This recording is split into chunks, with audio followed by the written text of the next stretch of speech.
Para mim constitui-se um grande prazer estar aqui com vocês essa noite.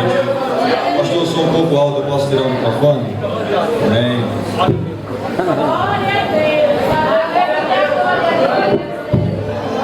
Uma grande satisfação estar aqui com essa igreja, podendo conhecer os irmãos. Muito obrigado pela recepção. Deus continue abençoando as senhoras. Parabéns pelo aniversário. Continue na força, que Deus é com vocês. Amém? Quantos querem ouvir a palavra do Senhor, nosso Deus, nessa noite? Confirme abrindo a sua Bíblia na Epístola aos Hebreus. Carta anônima aos Hebreus, capítulo de número 4, versículo de número 15. E logo em seguida, nós também vamos ler o Evangelho de Jesus Cristo, segundo escreveu o evangelista do amor, o evangelista João, capítulo de número 8, versículo de número 1 em diante.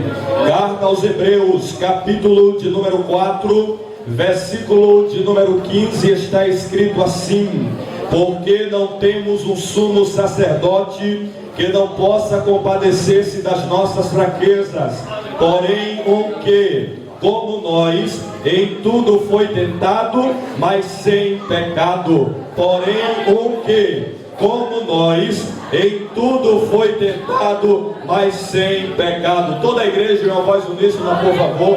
A última parte do versículo, vamos lá. Porém um que,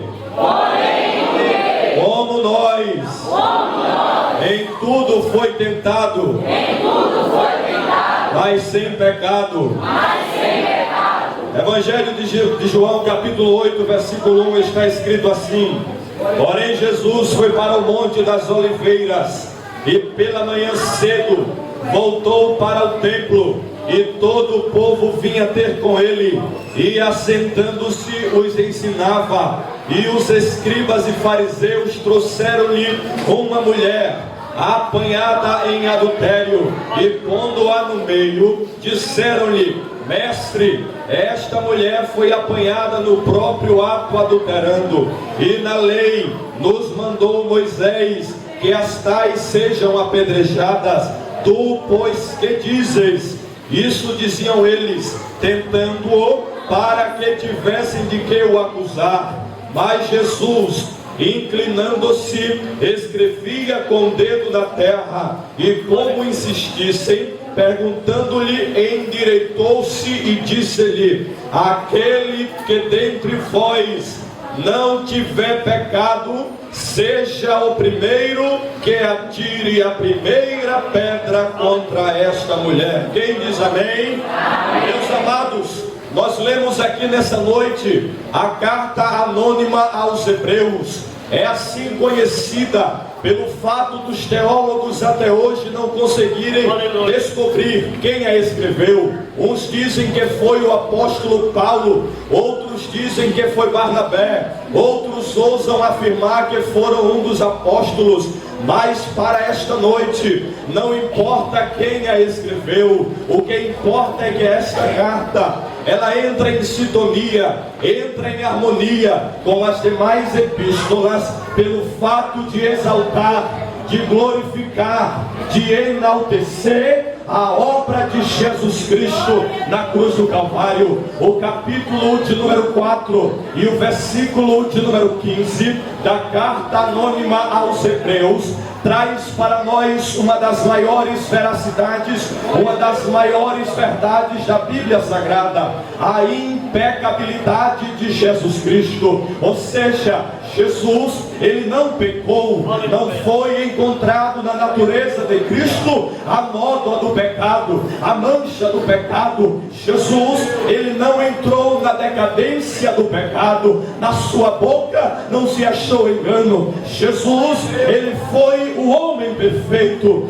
Jesus, ele foi o homem inigualável. Jesus, ele foi o homem santo. O evangelista Lucas, ao escrever o seu evangelho, ele não fez questão de enfatizar Jesus Cristo como rei, assim como fez Mateus, que ao escrever o seu evangelho, já que estava escrevendo para os judeus, ele resolveu enfatizar Jesus Cristo como Rei, Jesus Cristo como centro de todas as profecias.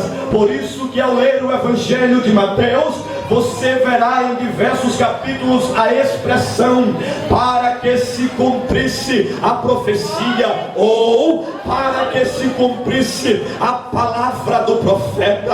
Amados, Lucas, ao escrever o seu Evangelho, ele não fez questão de revelar a dinâmica do reino de Deus, assim como fez o evangelista Marcos, que ao escrever o seu Evangelho mostrou o exercício, as atividades de Jesus Cristo, mostrou Jesus como um servo sofredor. Lucas, ele não resolveu enfatizar a divindade de Jesus Cristo, assim como fez o evangelista João, que ao escrever o seu Evangelho no capítulo 3, versículo 16, ele diz assim: porque Deus amou o mundo de tal maneira que deu seu Filho unigênito, para que todo aquele que nele crê não pereça, mas que tenha a vida eterna. Lucas, ao escrever o seu Evangelho, ele fez questão de enfatizar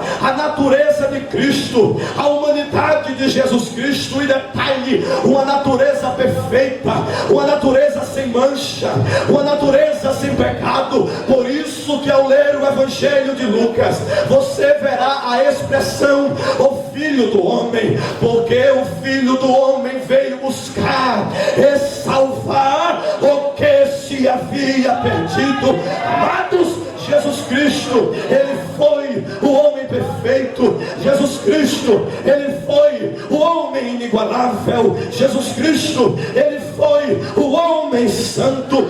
Tal pureza, tal santidade de Jesus Cristo foi prefigurada desde tempos antigos, desde tempos remotos. Eu me lembro de quando os filhos de Israel saíram da terra do Egito, e de noite Deus chegou para Moisés e disse: Moisés, há de ser que o anjo da morte passará pelo Egito e levará e matará todos os primogênitos dos egípcios, inclusive o de Faraó. Mas fala para os israelitas que eles sacrifiquem um cordeiro. Pegue um cordeiro sem mancha, pegue um cordeiro imaculado, pegue um cordeiro sem defeito, e molhe o cordeiro, e pegue o seu sangue, e mande eles aspergirem sobre os umbrais da porta. E há de ser que quando o anjo da morte passar de noite e chegar nas entradas das casas dos israelitas, ele parará e dirá: aqui eu não posso chegar, aqui eu não posso chegar, porque tem a marca do sangue do cordeiro imaculado. Assim é com a igreja.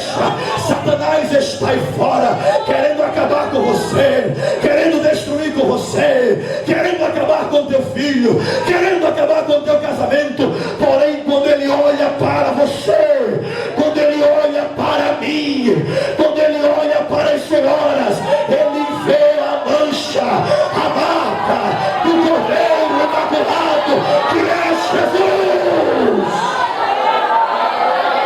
A pureza foi prefigurada desde tempos antigos. Amados e queridos, quando o apóstolo Paulo, ele se deparou com a impecabilidade de Jesus Cristo, escrevendo a segunda carta aos Coríntios, no capítulo de número 5, versículo de número 21, tratando do ministério da reconciliação, o apóstolo Paulo diz assim: aquele que não conheceu pecado se fez pecado por nós, para que nele fôssemos feitos justiça de Deus. O apóstolo Pedro, escrevendo a sua primeira carta, no capítulo de número 2 e versículo de número 22, falando dos deveres dos servos cristãos, ele diz assim: o qual não cometeu pecado, nem na sua boca se achou engano. O apóstolo João, escrevendo a sua primeira carta, no capítulo de número 3 e versículo de número 5, tratando dos filhos de Deus, ele diz diz assim: e bem sabeis que ele se manifestou para tirar os nossos pecados, e nele absolutamente não havia pecado.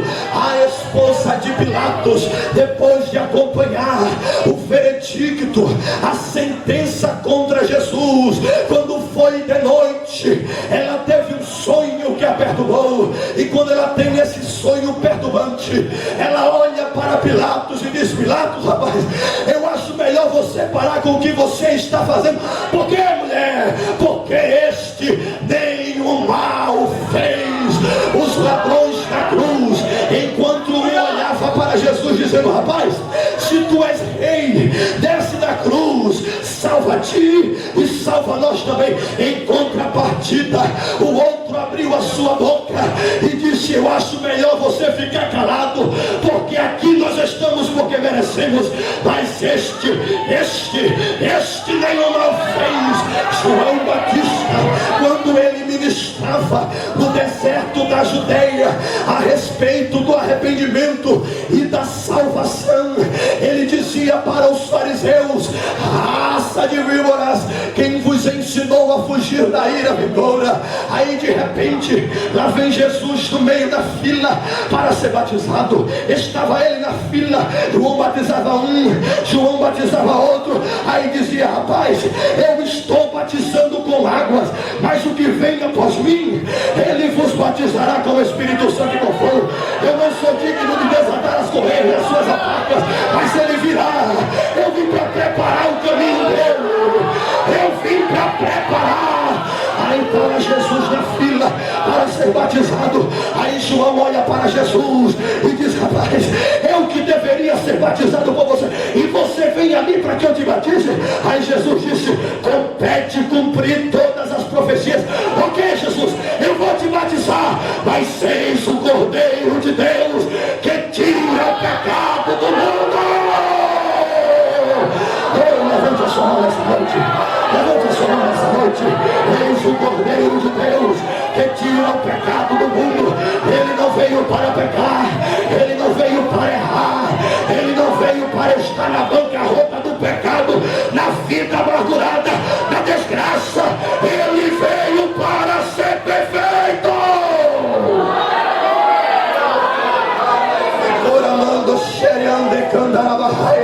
Quantos adoram ao Jesus que é santo? Quantos adoram ao Jesus que é santo? Quantos adoram ao Jesus que é santo? Oh, adore, adore, adore. Ore-me, farei de que me andarai, candará barraia.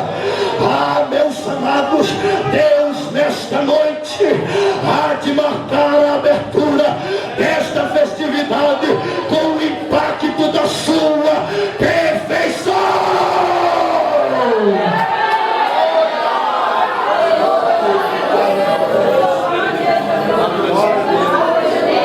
A humanidade estava completamente submersa no pecado, na desgraça, na miséria, desde que Adão pecou. Eu quero que você entenda aqui nessa noite que todos pecaram.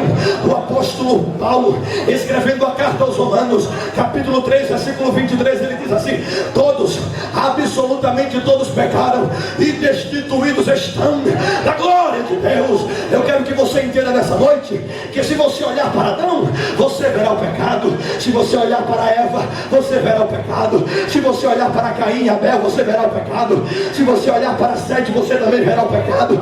Se você olhar para a família de Noé, você também verá o pecado. Se você olhar para Enoque, você também verá a mancha do pecado. Se você olhar para os dias de Noé, vocês verão os homens casando-se, dando-se em casamento. Se vocês olharem para Abraão, vocês verão a mancha do pecado. Se vocês olharem para Isaac, você também verá o pecado. Se você olhar para Jacó, você também verá o pecado. Se você olhar para Rubens, Simeão, Levi, Judá, Dan, Naphtali, Gad, Azer, Zacá, Zebulon, José e Benjamim, você também verá o pecado. Se você olhar para Moisés, Moisés, você também verá o pecado. Se você olhar para Miriam, você verá o pecado. Se você olhar para Josué e Caleb, você também verá o pecado. Se você olhar para Moisés, você também verá o pecado. Se você olhar para os dias dos juízes, você verá a oscilação de Israel. Ora com Deus, ora com Baal, ora com Deus, ora com Astarote, ora prestando culto a Deus, ora prestando culto a Baal. Amados, o pecado estava na natureza do homem. Se você olhar para Samuel, você também verá o pecado. Se você olhar para Eli, você verá o pecado. Ofni e Finéias, você também verá o pecado. Se você olhar para Saul, você também verá o pecado. Se você olhar para Jonatas, você também verá o pecado. Se você olhar para Davi, você também verá o pecado. Olhe para Batseba e veja o pecado com Davi. Olhe para Salomão e você também verá o pecado. Olhe para Roboão e Jeroboão, você também verá o pecado. Olhe para Acabe e Jezabel e você também verá o pecado. Que é melhor? Olhe para Isaías e veja o pecado. Olhe para Jeremias e veja o pecado. Olhe para Oséias, Miqueias, Nahum, Abacuque, Sofonias, Ageu, Malaquias, Zacarias, você também verá o pecado. Olhe para Pedro, você também verá o pecado. Olhe para Tiago, você verá o pecado. Mas está escrito que nós temos um sumo sacerdote que em tudo foi tentado, mas nele não havia pecado, não havia mancha, não havia errança, ele era perfeito.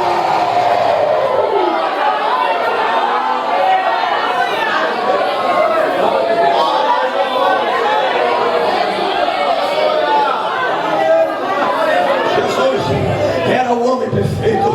Amados e queridos, eu quero que vocês também entendam nessa noite que quando foi na plenitude dos tempos, depois que os anos se passaram, as profecias para o advento do Messias sendo ministrada ao coração do homem, quando a Bíblia diz que na plenitude dos tempos Jesus tomou uma atitude nobre, Jesus tomou uma atitude linda. Qual foi a atitude, pregador? O que é que a Bíblia diz? Pelo apóstolo Paulo, capítulo 2, versículo 5: rogo-vos, irmãos, que haja em vós o mesmo sentimento que também houve em Cristo Jesus, que mesmo sendo Deus não teve por usurpação ser igual a Deus, mas esvaziou.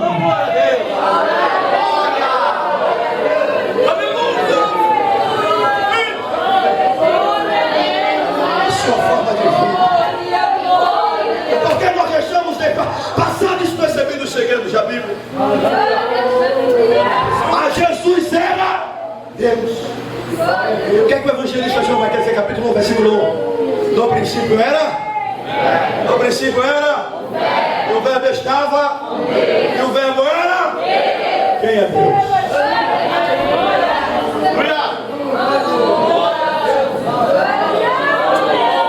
Deus é um ser muito grande. Por mais que eu fale aqui nessa noite, não conseguirá definir a grandeza de Deus.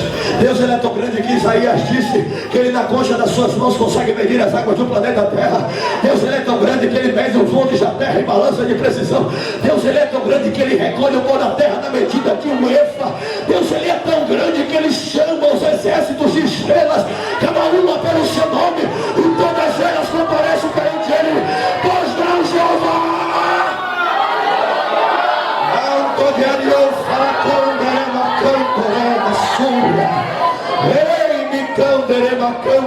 Deus, ele é tão grande que os cientistas até hoje não conseguiram dimensionar o tamanho do espaço. Deus disse: eu só vou colocar o palmo da minha mão e vocês vão entender que tamanho é o universo. Parece que eu vejo Deus na eternidade, medindo o norte, medindo o sul, medindo o oeste, porque ele é grande, ele é grande, ele é grande, ele é grande. A sua grandeza é insondável, a sua grandeza é insondável.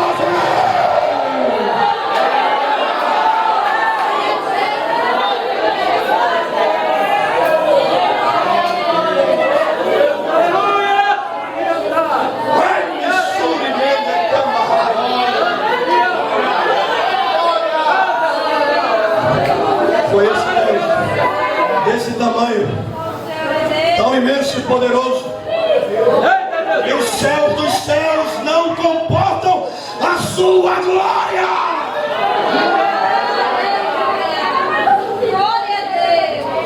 Ele tomou uma atitude linda. Me perdoe os da teologia, mas eu preciso ser o mais simples possível nessa noite. Deus é tudo isso. Mas quando foi na plenitude plenitude dos tempos. Jesus tomou uma atitude linda. Olhou para o Pai e disse: Pai, chegou a hora.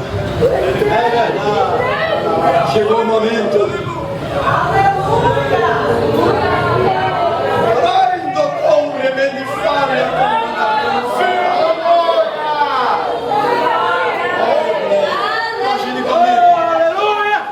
Eu não gosto de fazer ilusão, mas é para que você entenda, por favor. Eu gosto da Bíblia Sagrada. Eu não vim aqui para iludir ninguém. Olhe para mim, por favor. Parece que eu vejo Jesus pegando a sua coroa real. Dizendo: Pai, aqui a minha majestade. Ele tirando as suas vestimentas reais. Dizendo: está aqui, Pai. Toda a minha glória eu lanço aos teus pés. Eu vou me esvaziar da minha glória divina. Eu vou me despojar da minha majestade e vou descer a terra. Eu vou ser um com eles. Eu vou ser um com eles. Eu vou sair para semear. Eu vou limpar a casa para recuperar a dracma perdida. Eu vou em busca da ovelha que se perdeu. Eu descerei a terra. Ele desceu. Ele se fez carne e habitou entre nós. Foi por você, foi por você, foi por você, foi por você, foi por você, foi por você.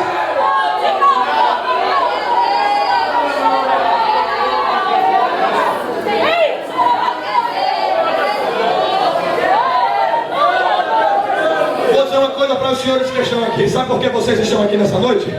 Não é porque os senhores são os melhores, é porque um dia ele desceu. Sabe por que você está cantando aqui nessa noite? Porque um dia ele desceu. Sabe por que eu estou pregando aqui nessa noite? Porque um dia ele desceu. E desceu com misericórdia. E desceu com vontade. A graça dele me alcançou.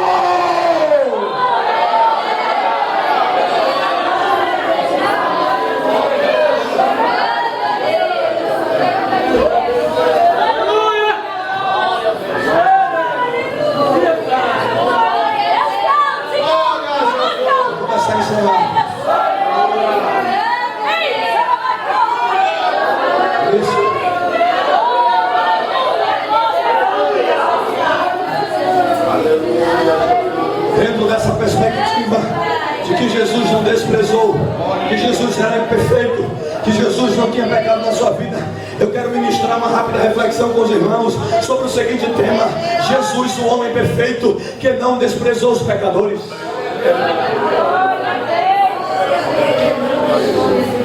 Irmão, se Jesus, que foi Jesus, não desprezou os pecadores, quem é você para apontar o teu irmão? Quem é você para abrir a boca e dizer: irmão miserável, o irmão caiu, o irmão pecou? Escute, irmão, do pó nós todos viemos e para o pó retornaremos. Todos nós somos falhos. O único homem perfeito que conheceu, que passou nessa terra, foi Jesus. E mesmo assim não condenou os pecadores. Jesus estava no Monte das Oliveiras conversando com os seus discípulos, ensinando. Não sei o que ele estava ensinando. Só sei que de repente já chegam os fariseus, os saduceus, os doutores da lei, os homens da religião. Traz uma mulher que foi pega no ato de adultério. E vamos testar Jesus agora. Vamos ver o que ele diz. Aí quando chegaram perto de Jesus, não sei como trouxeram aquela mulher. Não sei como trouxeram a mulher. Ele perguntou: mestre, é para a ironia. Essa mulher foi pega no ato de adultério. Segundo a lei de Moisés, ela deve morrer.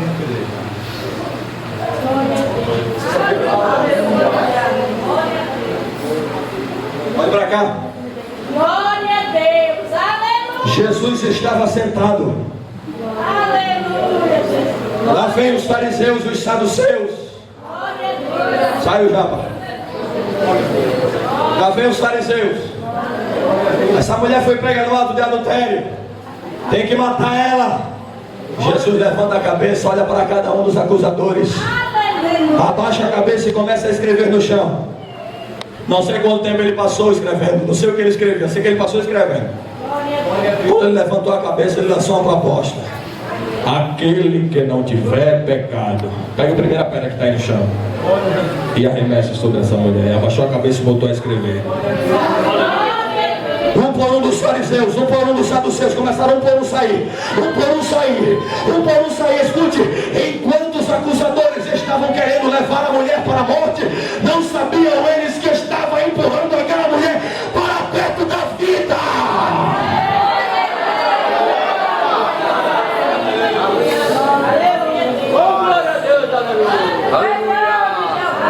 Jesus. Glória. Qual foi a proposta de Jesus? Aquele que não tiver, faça o quê? Pega a primeira pedra. O único, absolutamente o único que poderia pegar a primeira pedra e atirar sobre aquela mulher era o próprio Jesus. Aleluia, glória a Deus. Aleluia, glória a Deus.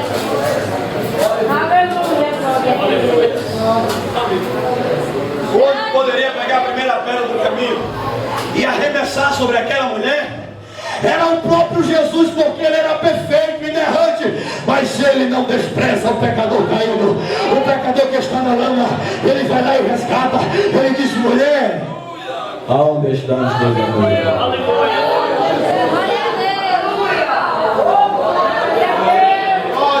Jesus não condena, Jesus justifica, Jesus não humilha, Jesus exalta, Jesus não abate, Jesus levanta. Ele te levantou, Ele te levantou, Ele te levantou. Eu concluí.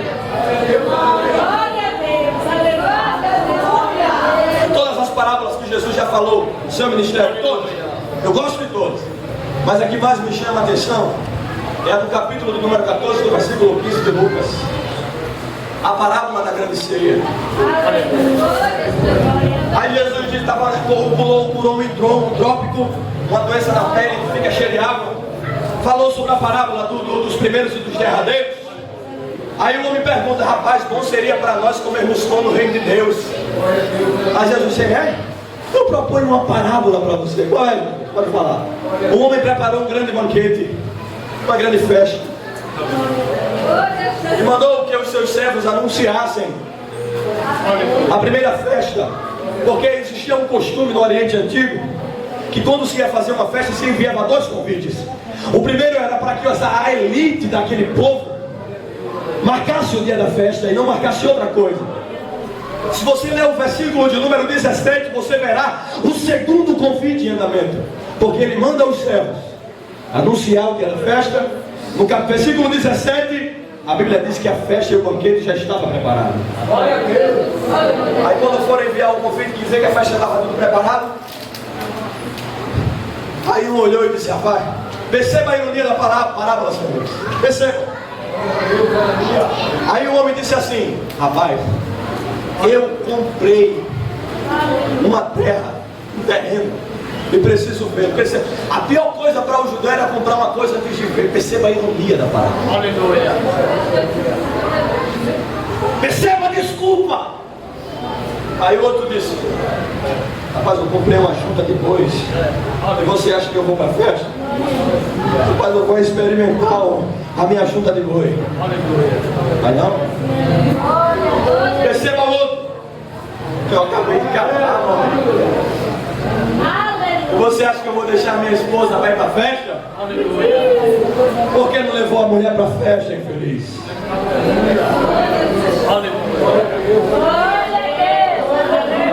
Nenhum queria ir. Aí o dono da festa disse: ok? Quando você vai, rapaz, nenhum vem não para a festa. Nenhum. Ok? Mensageiro,